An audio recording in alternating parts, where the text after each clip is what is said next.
The thing about it, you know what? I think we should like stop saying what we were supposed to do, and then we'll just continue with like the content. We here, we the Nelsons, and we got a lot to talk about.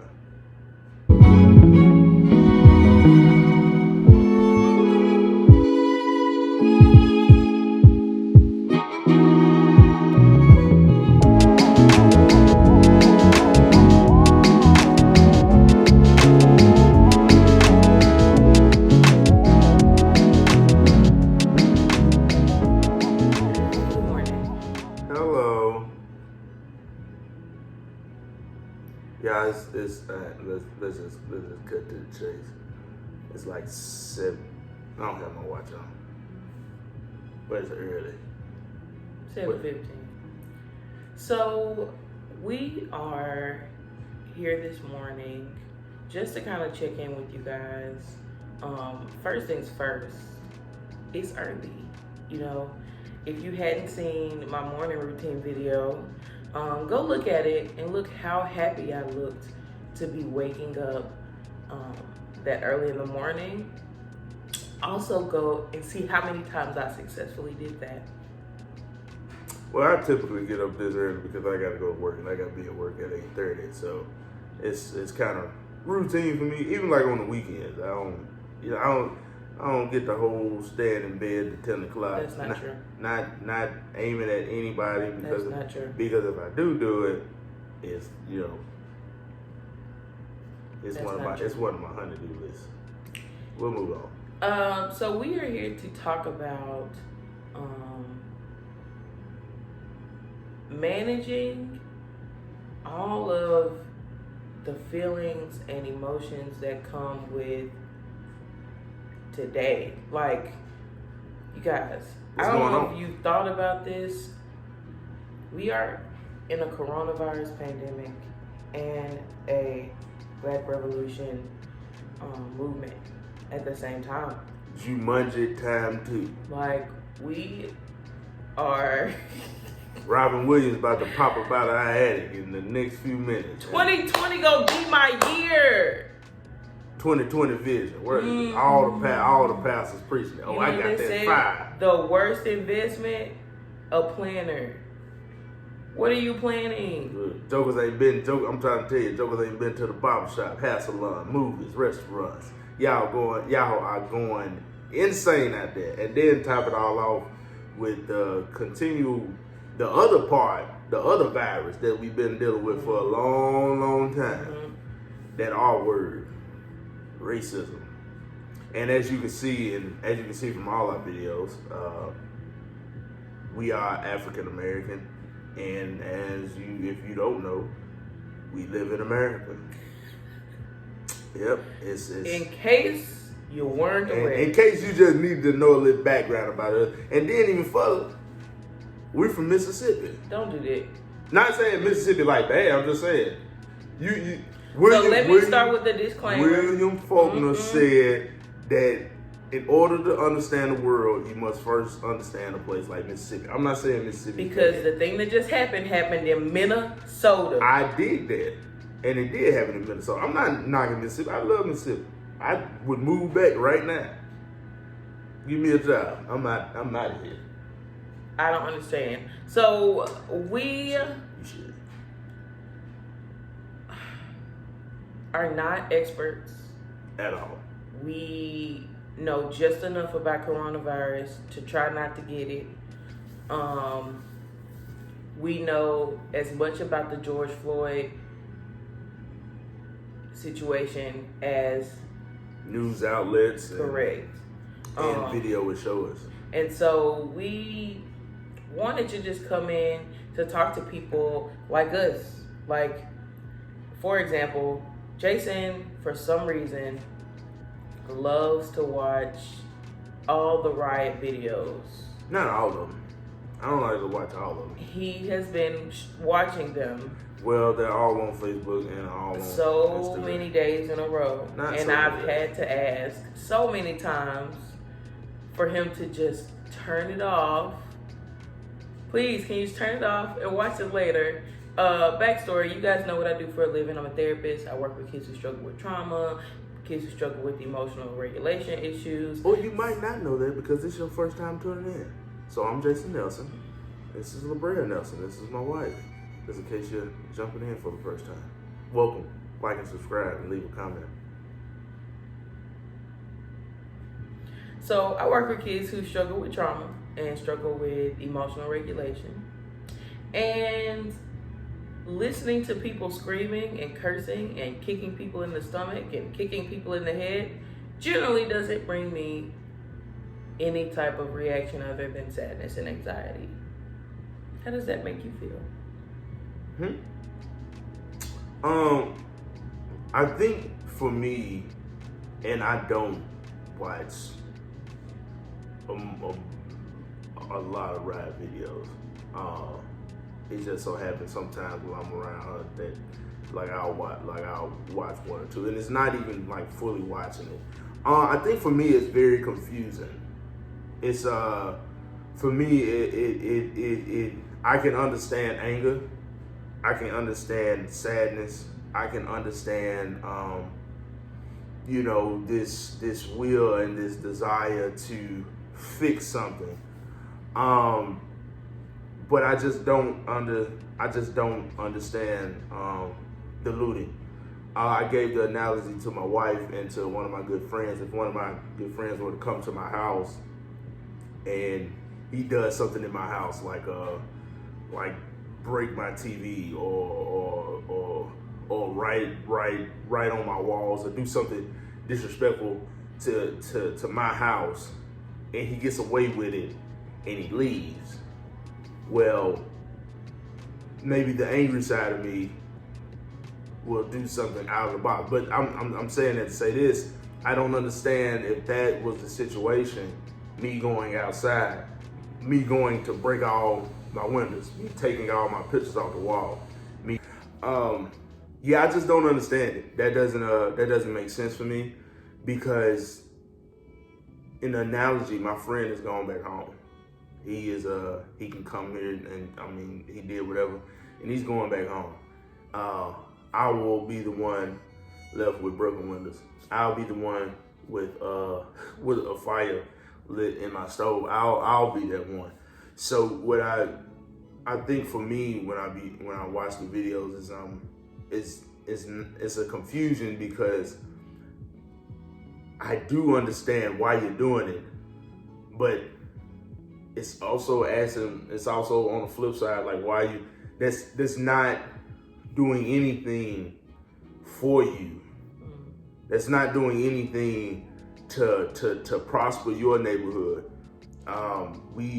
We have seen, I know there's been peaceful protests, and I know that we've sung songs, and I know we've marched, and I know we've done all these things. But if we were to look at how we've progressed, if you were to take 60 people, that black folks in the 60s to now, it's night and day. It's night and day. We got better jobs, we got better opportunities. Now, are we afforded all the opportunities? Are we provided all the things that other folk, white folks are given? No, but I truly believe, and this is something that I talked about on my podcast the other day, that black folks are some of those most resilient people, period. I'm not saying we better than nobody, but I'm saying we different. We built different. We're a different breed. Whenever we're faced with opposition, whenever we are come up against any type of hill, we always take the hill and we always come above. Now, some people might ask, well, Jason, how come we always have to take the hill? How come that I do not know. So, and I guess this is my thing too. So I thought about it like this. One, I don't agree with the riots. Again, this is all my personal opinion. Let's say this goes viral. Y'all come for us in the comments. I'm sorry, I don't agree with the riots. because the first thing is the purpose of protest. The reason why people protest is to raise awareness and to express their concerns so that they can be heard. The purpose of riots is to invoke revenge. You got me, so I'm gonna get you. We're talking about God's way of doing things. Like that's not how God wants us to respond to people. That's not how God wants us to deal with our enemies. He speaks so clearly about it through the Bible about how he wants us to respond to people who do us wrong. That's number one. But number two is, my brother texted in the group chat. No, my dad texted in the group chat yesterday, and he made the statement about how much influence Martin Luther King had, but how inevitably he was assassinated. My response to that was, Malcolm X was also assassinated. They had two separate ideas about how to deal with the racism issue. One with peaceful protesting and marching and with letting his voice be heard. One with violence and revenge. But inevitably, they both ended up in the exact same situation. Where does your soul go after that? Mm-hmm. Like, how do you leave your kids behind after that? Like, you know what I'm saying? Like, and to each his own. But you'll never be able to get me to say, I feel like rioting is okay. Part of where I feel like the rioting has come from is those who are, I'm gonna say it just like this, keep it straight with y'all. Some of the black people that's out there riding to get a flat screen. The PS5 coming out soon. They not out there because they in any way want to influence the cause. Like they just there because they angry and they just want to be able to get their anger out. And that's not what we need. Like we don't need that. The other thing is, do y'all know how emotions work?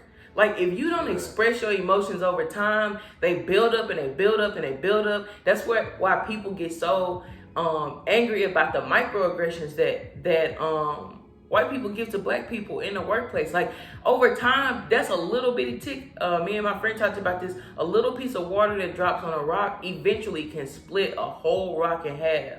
Mm-hmm. You know what I'm saying? It's just a little drop of water, but it can split a whole rock in half.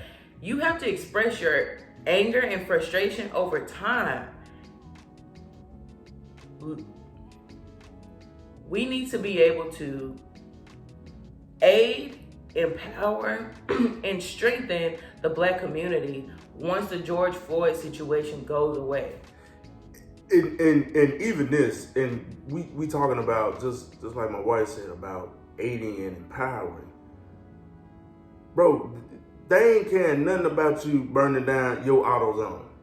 When you know, I've been there. When you know that joker run hot every week, and you be in AutoZone faithfully. Now you ain't got no AutoZone. So see, now what happens is now the revenue that was going to your neighborhood, you got to leave out of there, go to the next neighborhood, get whatever you need to get, hopefully not get harassed, hopefully not get profiled, and then now you're giving money to them.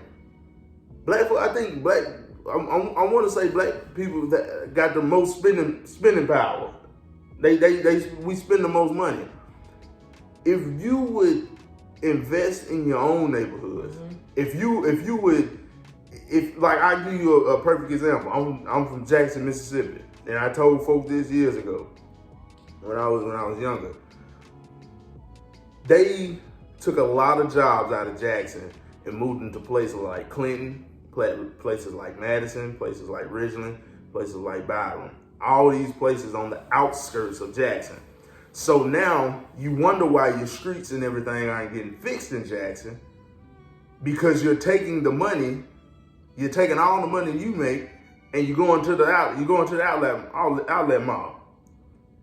When you start demanding and you start withholding your money, when you start spending it with Fred up the street that do oil changes instead of with Valvoline, when you start spending your money with other people, the key to a lot of this is control where your money goes.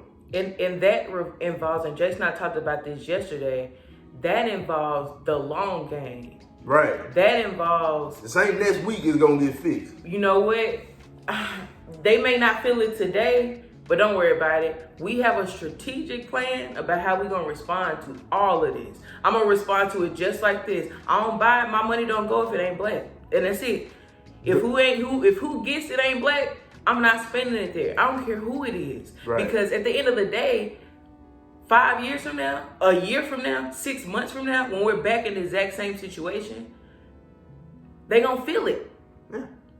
And that's even, you think about the bus boycotts. Yeah, right. You know, right. They said, don't worry about it. Y'all would act like that. We'll walk. We'll walk. We got this fine. No.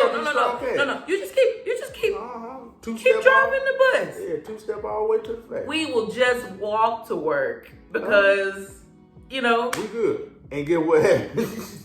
Cuz, y'all, come on. Get back on the bus. No, y'all don't want to ride the bus?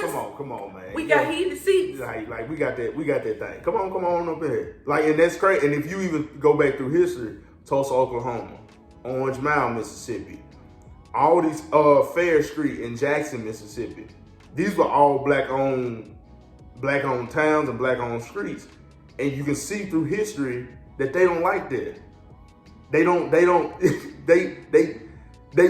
They can't stand you, but they love your dollar. They love your money. It's just like folks say about the culture. They love the culture. Everybody want to be black. Everybody want to. What's that song everybody playing? I'm a savage. All the people want to dance. I'm a savage. They love I'm a savage. Until they think we savages. The savagery. They shooting us down in the street like dogs. Yeah. But they love the jigged out songs though. Ha ha ha. Yeah.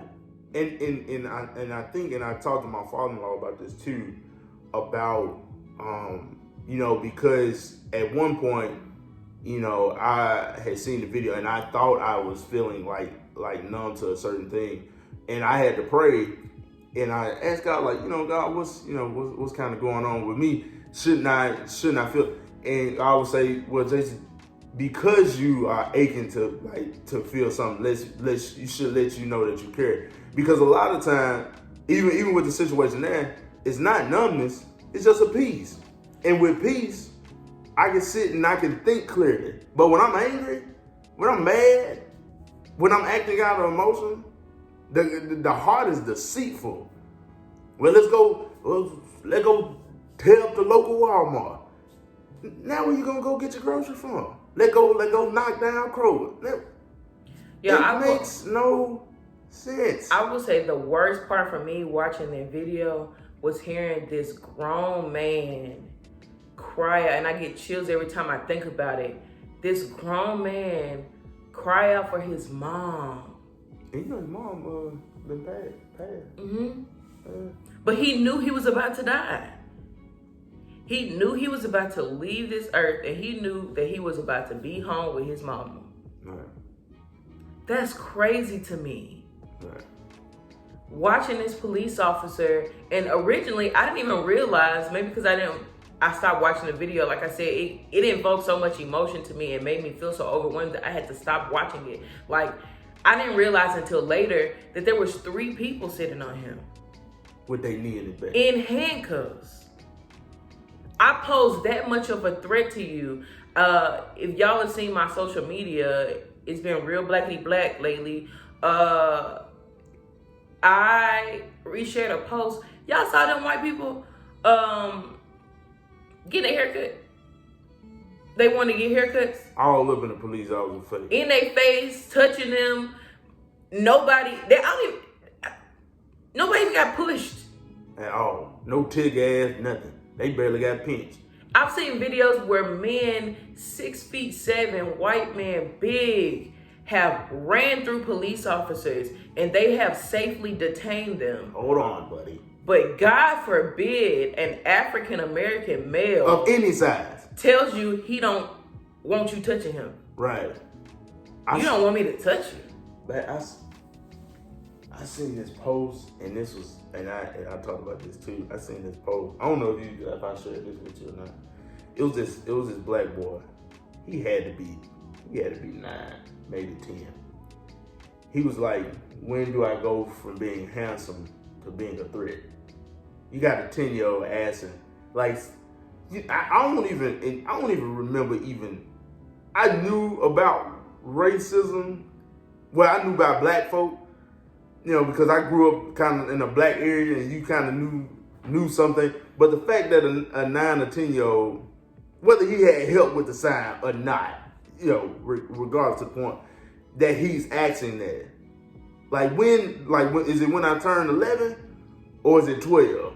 Why don't y'all tell us about that? Because that's something I've been wondering about too. Like I said, I work with kids. I've moved to a different position now. But I had a kid call me nearly in tears talking about how he's been sleeping the last few days.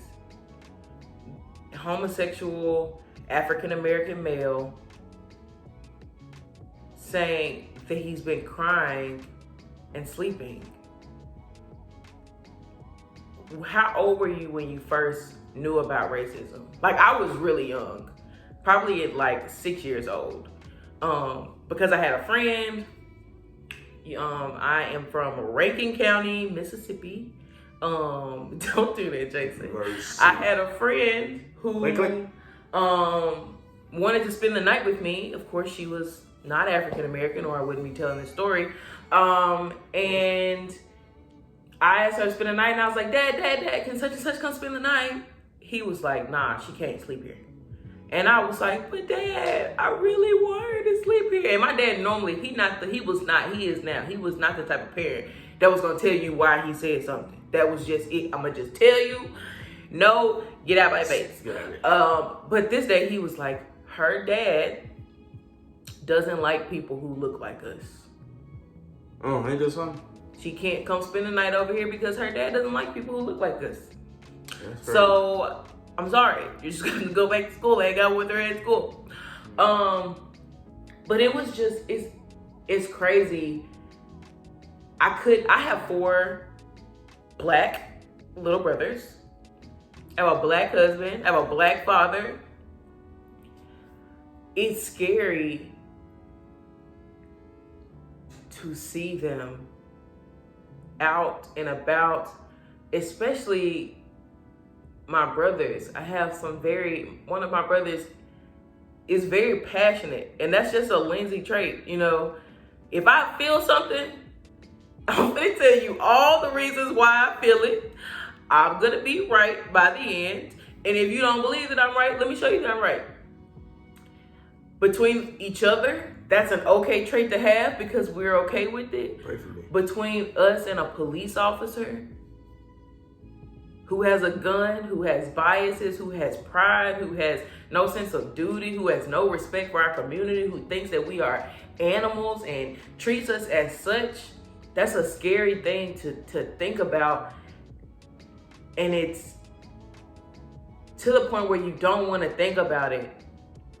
I shared a post on my Instagram that said, I'm in this weird place where I'm in between wanting to stay in the know, wanting to know everything that's going on, and wanting to unplug because I need to protect my mental health. Because I know what my brain is capable of. I've even caught myself in the Christian part of me, which is hopefully got the biggest part of me, had to catch myself because I'm looking at them in a different way. I don't feel the same about them. Like when I'm driving down the street and one of them cut me off in a road, I feel all this anger to the point where I want to respond and I want to pick up my hand towards the window. You know what I'm saying? Like it gets to the point where I start to act out of character because I couldn't imagine if my siblings, my father, my husband becomes a hashtag. Mm-hmm. Your whole life succumb to a hashtag. It's scary. It's even the people sitting around him, recording him. I'm scared to jump in. the first, and it's crazy because we get like this too. The first guy was like, the dude at the beginning of the video, he was like, I told you you should have just, you can't win with them. And I don't know if that was I doubt that it was like a boastful, like petty type of thing, more so of a remember who we are type of thing, remember who they are type of thing. You gotta be smart about this. You gotta live for more than this moment right now. And then towards the end, watching all those people verbalize and say out loud how wrong it was, them not even flinch. They didn't even move. Stared dead at the camera. They didn't even, little short Asian dude, whatever his name is. And it's crazy because he's protecting them. When Trump just called it the China virus, he don't know the difference between China, the Philippines, Thailand. He just off. Japan. He don't know damn difference. He talking about every person who look Asian. Right. Like, it's crazy to me how much they disrespect us. And my reason for making this video was to remind us it's okay to feel all the feelings that you're feeling right now. Anger, overwhelmed, anxious, sad, depressed. Like, all those feelings are gonna come. But you have to be able to manage them and respond to them in an appropriate way. And I'm like one of the most calm people. Like, I'm not finna go back and forth with you. I'm not finna argue with you.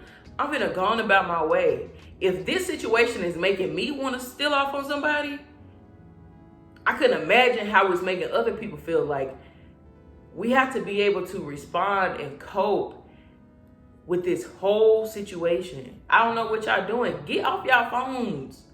If you want to get a daily update, that's cool. Get a daily update at the end of the day. That way you know the news is cool. Get it in the middle of the day. Like, get a daily update. But don't just sit around watching riot videos and watching updates all day. That's not healthy. Whether it's the George Floyd videos or the coronavirus posts. Don't sit around and watching this stuff all day. It's not, your brain is gonna, and I told Jason this when he was listening to it, your brain is not meant to deal with that much traumatic stuff over and over and over again. Go outside. Go for a walk. Like, drink your little wine, you know, sis. Just drink a little bit. Not a lot. Not a lot. Just a little bit. Don't judge me. Just a little. Don't drink a lot. Right. But yeah. And you know, I'm not gonna say I didn't grow up privileged, but I did grow up sheltered. But you know, my dad would always, you know, my dad worked at a company where he was like the fourth black dude out of like 100 white men. And what's funny is now I work in a field where I have, you know, been for the last 4 years just kind of climbing the ladder. And I work in a white male dominated profession. I work in the construction industry at an architect firm. And I had to sit back and thought about this the other day about, have I ever been, I guess, racially profiled, or just, you know, race has came my way and I just didn't notice it. And then I just sat back and thought about it to my first job. And I didn't want to believe my dad when he was telling me. It seemed like every day I would go into work, and of course my boss was white. Of course. And I would go in there, and every day I'd be feeling to myself that I'm getting better. But it's like every day he had something to nitpick about. And it wasn't even from the standpoint, I get criticism, but, you know, talking about my degree, or saying that we need to send you back to school, or anything else like this. And my dad just sat me down one day and he said, Jason, the biggest threat, one of the biggest threats to white supremacy and all that is these younger black folk getting educated, becoming better at their job. See, this guy see you as somebody who's just coming in and you got all this knowledge, and it took him 20 some odd years to get it, and he feel like he got it, and that's not true. I'm learning within my own self to, acknowledge where there is racism, but also know that I can rise above that. I'm always, and me and my wife, we kind of different, but it work out. So like I'm always the glass half full, and she kind of always the glass half empty, and that help balance us out to give us both perspective. But I'm always gonna think like that. I don't, and for me to say that I don't have time for racism, that doesn't mean I don't care about the issues or anything else like that. But I know the long game. I know what I want to do. I know I want to start an architect firm so I can hire other young black guys that want to do what I do, because I didn't see a lot of cats do what I did. I didn't see a lot of that in my neighborhood. So my thing was always to go back, to always rebuild, to always give people opportunities, to always make sure that you got a leg up to reach back and grab somebody else. It's something. It's and for me it's discouraging, but in some kind of way it's motivating too. It's mostly discouraging. Well, it's the glass half full for me. It's like I know what happened. So what's next? And that's not to take the seriousness out of George Floyd. It's that we racism. have to have a plan. Like you got to think about what's next. About the long game. And I just can't think it. For me, it's not a good idea to go up the street and light a fire at Kroger when I know I'm gonna be hungry later. But this is my thing. And this is not for everybody. Some of us are very articulate, very well aware.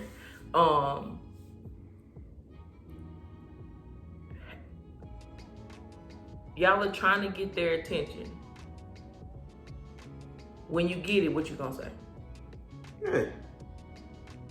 Some of y'all don't even know what you would say. If somebody came up to you and said, you know what do black people want? They want to be, what do they want? We want to be equal. What does that mean? Some of y'all wouldn't even know what to say. Stop killing us. All right, okay. What do we want for our communities? What is the gap of services in our communities? What do our little black kids need? How much money do our educational systems need? What does Jackson need? They need new roads. What do we, y'all don't even know. Right. Some of y'all are out protesting and then went and bought a Gucci belt. And then it's coming around election time, and I'm not even talking about presidential. I'm talking about in your city. Y'all, some of y'all don't vote. Some of y'all ain't even registered to vote. Some of y'all don't care. Well, they ain't gonna listen to my voice. See, and that's the issue. Let's say if we all voted for 10 straight years. Who knows how much it only take getting that one in, that one time, then that next time, then that, like you see what I'm saying? Like, but you can't not vote and then say, well, they wouldn't have heard it anyway. Sit down and think about what you want in your community. And whoever the candidate, mayor, governor, whoever it is, if they don't meet your requirements, because what I can't understand is that Jackson, as I feel like, and I probably can say that, is majority black. But y'all don't, what black rights are you pushing? What are you going and saying, man, we either having this or we ain't voting you in. Period. That's it. Some of y'all never even been down there to any of the town hall meetings of any of y'all cities. I guarantee you, except the protest, go down there when they be having them town hall meetings. And we're not saying that y'all shouldn't protest, and I'm gonna say this too, and we gotta go. Jason gotta go work. I gotta work. Think about calling out. Some of us, there is no y'all, there's us. Some us's. Some us's. It's okay. need to be reminded how to help the community. We need to be helping, assisting, aiding, motivating, empowering, educating. There's so many things that we're not doing our best on. And them few that are out there and they get things done, they educate, they teach, they promote, they can't carry the load by themselves. Some people, y'all, I used to go to school at Ole Miss. I saw a black girl come in there one time. She don't even know how to sign her name. She signed her, she wrote, you sign, you get your receipt back. She wrote her name. Oh, like she in cursive. Oh, she don't know how to write in cursive. We know how to play GTA 5. 2K, Madden. You don't know how to do coding? White people know how to code. Fortnite. Y'all, I was thinking about this coronavirus pandemic. I became a gardener. Yeah. I'm studying to become a home inspector. I'm like, y'all, we got to do something different. We got to be able to get our point across and hit them where it hurts. But again, and that wraps me back up. If you want to go ride, if you want to break up stuff, I can't tell you what not to do.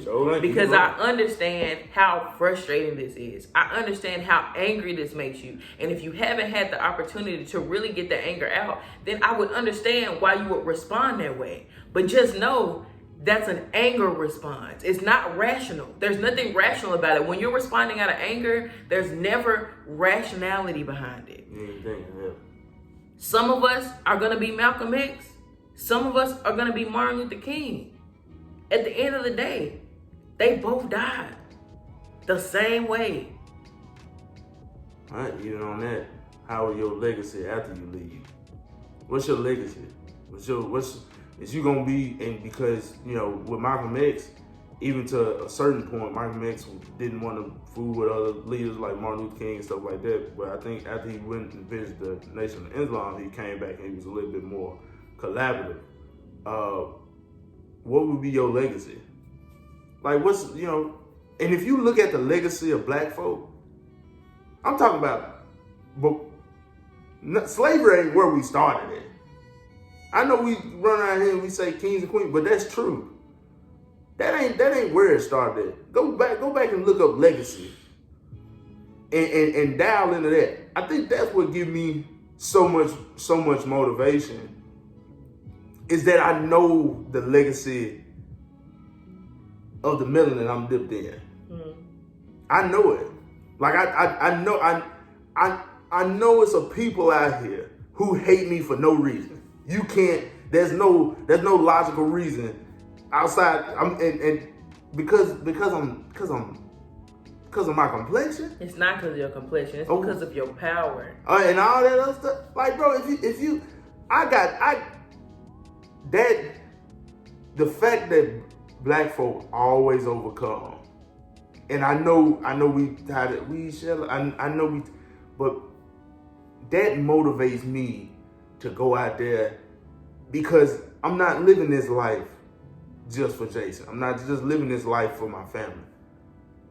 It's some people that ain't even born yet that need you to stay motivated, that need you to stay pushing. Because you gonna be the hand that reach back and grab them. You can't reach back and grab them if you're up in prison or whatever have you. Now, I'm not, just like my brother said, that y'all choose to do what y'all do. We can't, this is just a video giving our non-expert opinion. And letting y'all know how we feel right now. And we want to know how y'all feel. Like, how are you coping? What are you doing to stay aware but mentally sane? Like, what are some tips that you would give to somebody who struggles with that? And can I add, and even more, and I'm not trying to generalize, how are black men doing?